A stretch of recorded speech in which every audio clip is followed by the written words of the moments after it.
නංගි මල්ලි ගියේ ගමේ ඉස්කෝලේට. අම්මා කලේ කුලියට ඇඳුම් ආපු එක.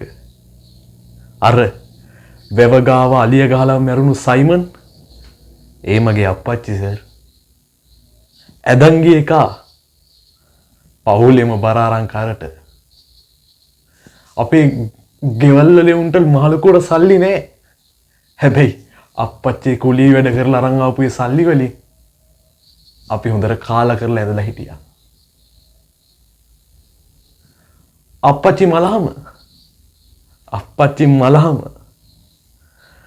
ඔයා දන්නවද දන්නේ මහත්තයා.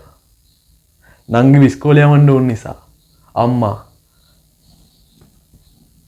කනේ කරේ තිබ්බ සේරම උගස් කළා. අම්මට ප්‍රෙෂර් පෙති ගන්න හැම මාසෙම වියදම් වෙච්ච 2000. අම්මා එකෙන් ප්‍රෙෂර් පෙති ගත්තේ නෑ සර්. අම්මා ඒක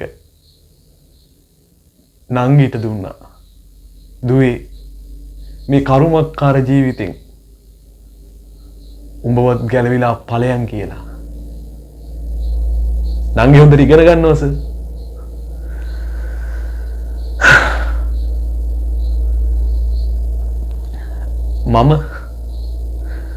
මම කුඩ්ඩෙක් නෙමෙයි සර්.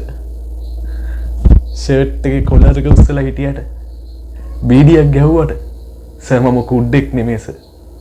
මම බලන් ඉන්නේ කොහොමද සර්? මගේ අම්මා දුක් විඳිනවා. මට ඉගෙන ගන්න බැරි වුණා. අද මට කවුරුත් ජොබ් එකක් දෙන්නේ නැහැ.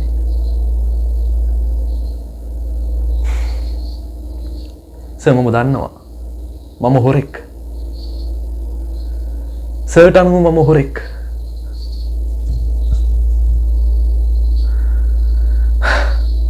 හැබැයි සෝබා ධර්මයට අනුව මගේ හෘද සාක්ෂියට අනුව මම හොරෙක් නෙමෙයි සර්.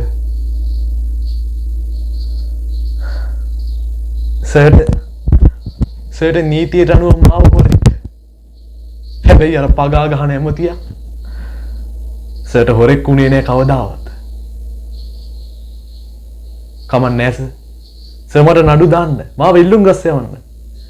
හැබැයි සර් මම අහන අන්තිම වතාවට අහන මේ ප්‍රශ්නෙට එක උත්තරයක් දෙන්න. සර් බැඳුම් කරේට වඩා ලොකුද අර ඇමතිගේ වත්තෙන් මම කොස් ගෙඩි දෙකක් කඩපු වරද?